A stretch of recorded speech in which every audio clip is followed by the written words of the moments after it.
प्रेम से बोलिए सदगुरु साहिब जी की जय हो। सतनाम साहिब। यह जग काली कोठरी, यह जग काली कोठरी, द्वार नहीं दिखलाए। यह जग काली कोठरी, द्वार नहीं दिखलाए। गुरु शरण में जो गया, बंद अखियां खुल जाए। गुरु शरण में जो गया, बंद अखियां खुल जाए। यह जग काल की कोठरी कैसे है? काली कोठरी क्यों कहा जाता है इस जग को? क्योंकि हम जब इस दुनिया में आए हैं, जब से लेके अब तक हम अज्ञानता के उस अंधेरे में जीवन यापन कर रहे हैं, जिसको कि कहा जाता है कर्म। कर्म हम सभी आत्माएं करती रहती हैं। कर्मों के फिर प्रतिफलों को भोगते भोगते आवागमन के चक्रव्यूह में इतना फंस चुके हैं हम कि अब तो यही भूल चुकी हैं कि कर्मों से कभी पीछा भी छूट सकता है, कभी जन्म मरण से हम बच भी सकते हैं। हम ये भान भी भूल चुके हैं। बहुत से लोग तो गुरु को, गुरु महिमा को जानते भी नहीं है कि लोग मंदिरों में जाते हैं, मस्जिद, गिरजाघर, गुरुद्वारों में जाते हैं, फिर भी गुरु को जानते नहीं है। गुरु कौन होते हैं? साहिब बड़े छोटे से दोहे में बड़ा सुंदर विवरण करते हैं गुरु का कि गु अंधियारा जानिए, रूह कहिए प्रकाश, मेटे अज्ञान और ज्ञान दे, गुरु नाम है तास। जो हमारे ऊपर पड़े हुए इस अज्ञानता के आवरण को, ऐसे तो हम में से कोई भी अज्ञानी नहीं समझता खुद को। हम तो सभी जानकार समझते हैं ना खुद को। मगर हम ये भूल गए हैं कि हम संसार के जानकार तो हो सकते हैं, हम अध्यात्म के जानकार नहीं हैं। वो अज्ञानता है हमारी, जिसको श्री कृष्ण जी ने श्री गीता में भी कहा है, ज्योति साम अपि तत् ज्योति तम से परम उज्यते, ज्ञानम ज्ञेयम ज्ञान गम्य हृदय सर्वष्ट वशिष्ठम। उस प्रकाश को भूल गए हैं जो ज्योतियों का भी ज्योति है, जो अंधकार से अत्यंत परे है। अब जहां सूरज निकला होगा, वहां पर अंधेरा क्या टिकेगा? नहीं टिक सकता ना। तो ऐसे ही हम भी प्रकाशमान हैं। हम प्रकाशमान हैं, हम भूल कैसे गए हैं? हम भूल ऐसे गए हैं कि हम प्रकाशमान होते हुए भी प्रकाश को ही नहीं देख रहे अपने अंदर में जाके। हम ये खुद को शरीर समझ के ही जीवन जी रहे हैं। हम ये भूल गए हैं कि हम आत्मा हैं और शरीर एक दिन हमने छोड़ जाना है। और शरीर के साथ जुड़ के जो हम कार्य कर रहे हैं ना, वो ही हमें अन्यत्र तनों में गमन करवाता है। इस शरीर में रहते रहते एक कर्म ऐसा भी है जो निहिकर्मी कर देता है हमें।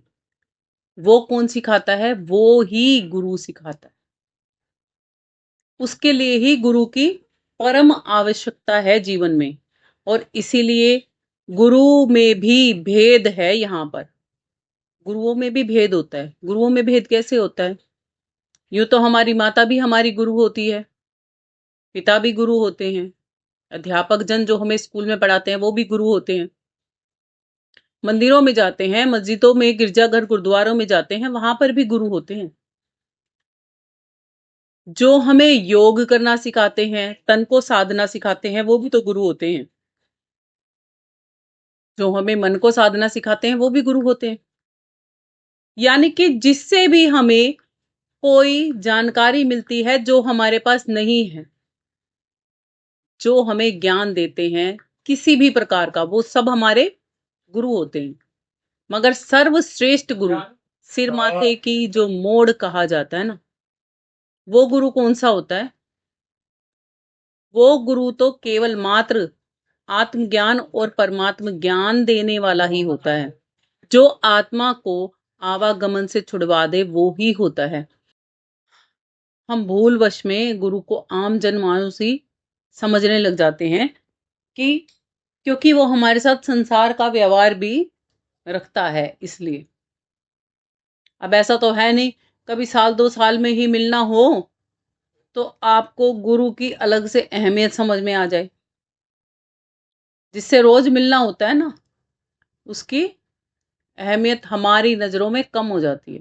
जैसे आप इस तरीके से समझो कि वस्तु जो होती है ना, वस्तु से ना ही तो किसी को सुख मिलता है और ना ही किसी को दुख मिलता है, किसी भी वस्तु से। ऐसे ही किसी भी व्यक्ति से ना ही किसी को सुख मिलता है और ना ही किसी को दुख मिलता है।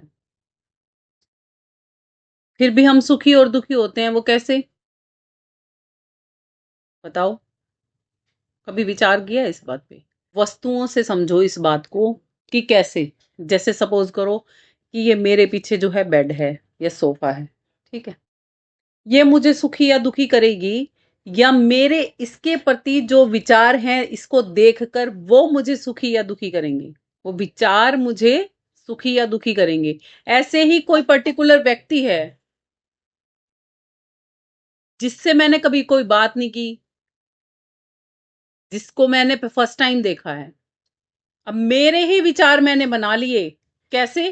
केवल उसको देख के।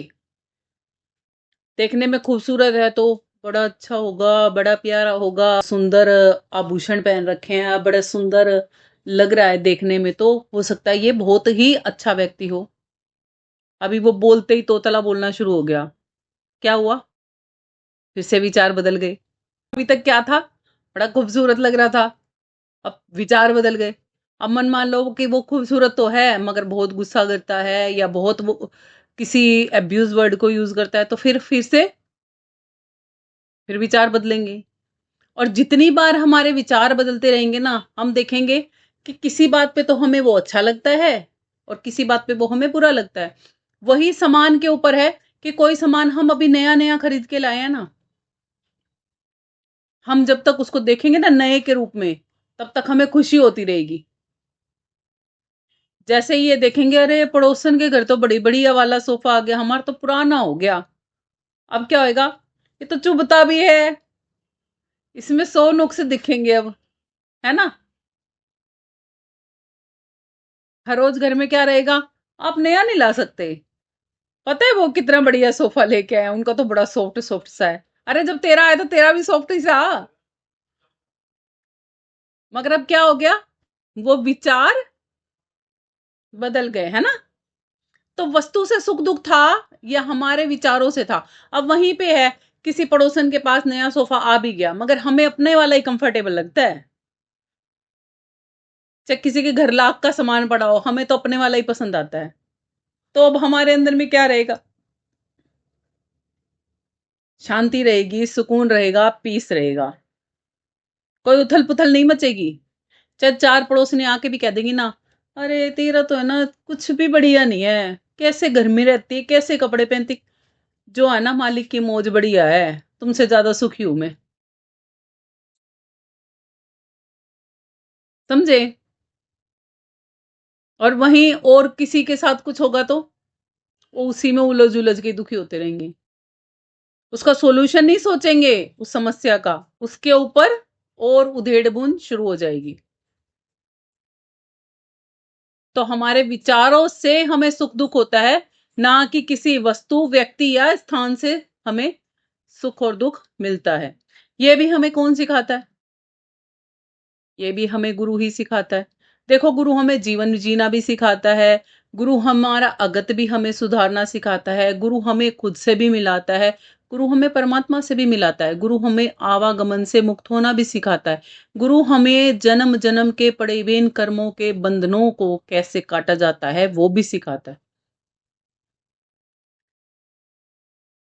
कितना कुछ गुरु हमारे लिए करता है।